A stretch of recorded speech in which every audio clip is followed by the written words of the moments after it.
Every week, my comment section is flooded with people telling me that with soaring residency visa costs and cartel violence, that Mexico is over, and that Panama is the new gold standard for North American retirees. But before I spend thousands of dollars and weeks of my life flying down to a new country to scout it, I put it through a rigorous GeoPension analysis. This is a strict two-step process. Step 1 is the desktop stress test. We run the hard online data for visas, healthcare, cost of living, and safety. If a country survives Step 1, it moves to Step 2, the boots on the ground reality check, just like I recently did with the Train Maya trip in the Yucatan. Today, we're running the Step 1 stress test. We're doing a side-by-side data analysis of the established benchmark, Mexico, against the rising alternative, Panama. Let's see if Panama actually earns a plane ticket. Category 1 is the cost of entry. Mexico's temporary residency visa now demands you prove over $4,300 a month in income. For a lot of folks on Social Security, the analysis ends right there. Panama counters with the legendary Pensionado visa.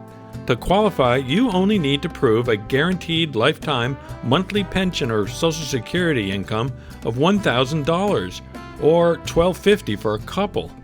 Plus, that visa unlocks massive discounts. We're talking 25% off utility bills, 25% off airline tickets, and 50% off entertainment. The advantage, Panama. It is structurally built for fixed income retirees to get in the door. Category 2 is the actual day-to-day cost of living. This is where we have to separate the cost of getting into the country from the cost of living there. While Panama has those amazing Pensionado discounts, the raw everyday costs are noticeably higher. From local groceries and dining out to neighborhood rent, Mexico is generally 10% to 25% cheaper than Panama, depending on the micro-location you choose. If you can clear Mexico's high visa income hurdle, your daily budget stretches significantly further there. The advantage, Mexico. For raw affordability at the cash register, Mexico still holds the line. Category 3 is a metric we rarely talk about, but it destroys retirement budgets. Currency risk. If you retire in Mexico with a U.S. Social Security check, you're at the mercy of the exchange rate. When the super peso surged recently, many expats essentially lost 15 to 20% of their purchasing power overnight, even though the actual prices in the stores didn't change. Panama's economy is fully dollarized. You use the exact same U.S. dollars you use back home. Your $2,000 Social Security check has the exact same predictable buying power every single month. Zero exchange rate anxiety. The advantage, Panama. Predictability is vital on a fixed income. Category 4 is the grandkid factor. Mexico's unbeatable here. You can grab a 2-hour cheap direct flight from almost anywhere in the southern U.S. and be in Merida or Querétaro before lunch. Panama is further south, requiring a 3 to 5 hour flight from most U.S. hubs. However, Panama City's Tocumen Airport is the hub of the Americas. Unlike Peru or Colombia, you rarely need messy connections to get there. The infrastructure is world-class, but the advantage goes to Mexico. Sheer proximity is hard to overcome. Category 5 is healthcare. Both countries have phenomenal and affordable world-class private hospital networks. Faro del Mayab Hospital in Merida, Mexico, for example, has a strategic alliance with the Mayo Clinic in the U.S. And Pacifica Salud Hospital in Panama City is allied with Johns Hopkins. But until very recently, Mexico held a massive advantage for U.S. seniors because of the Medicare Advantage direct billing available at over 30 hospitals nationwide through Lakeside Medical Group. This allows U.S. retirees to receive emergency care in Mexico without paying up front, then seeking reimbursement. But Panama just completely leveled the playing field. Lakeside Medical now partners with MiniMed to provide direct Medicare Advantage billing near Panama City. Furthermore, 2 major hospitals in David, which is right near the massive expat hub of Boquete, now also offer direct billing for Medicare Advantage. The last major healthcare hurdle in Panama is officially gone. The assessment? It's a tie. Both offer incredibly high-quality care with U.S. insurance integration. Category 6 is safety. Here we have to look at both the macro headlines and the street-level reality. Panama offers incredible macro-level stability. It completely avoids the cartel headlines that plague Mexico, making it a very low-stress environment for a first-time expat. Mexico requires a much stricter adherence to our micro-location strategy.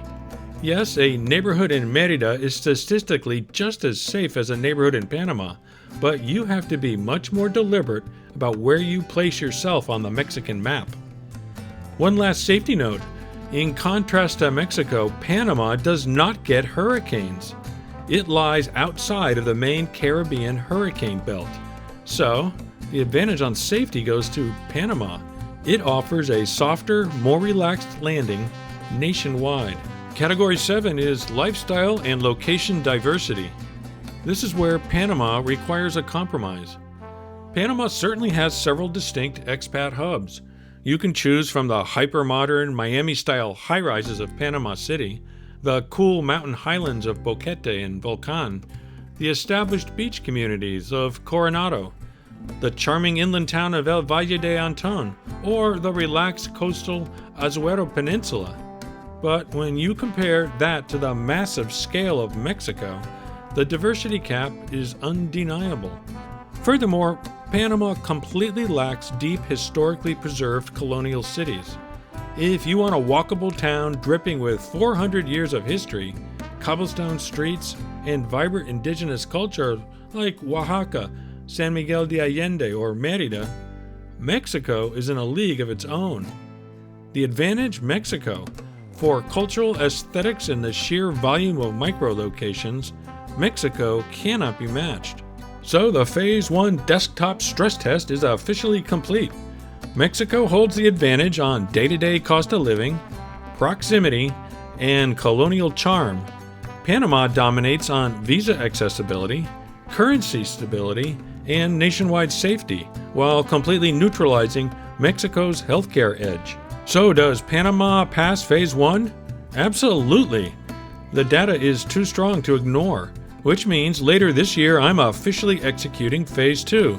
I'll be flying down to Panama with my camera in my backpack to verify if those grocery prices, safe neighborhoods, and pensionado discounts actually match the hype on the street. But I can't be in two places at once, so next week I'm touching down in the Dominican Republic for a massive boots-on-the-ground Phase 2 scouting mission. Make sure you hit subscribe so you don't miss that reality check when I land. And for a free PDF of my GeoPension framework, which outlines how I analyze potential retirement locations, just point your phone camera at the QR code on your screen or see the link in the description.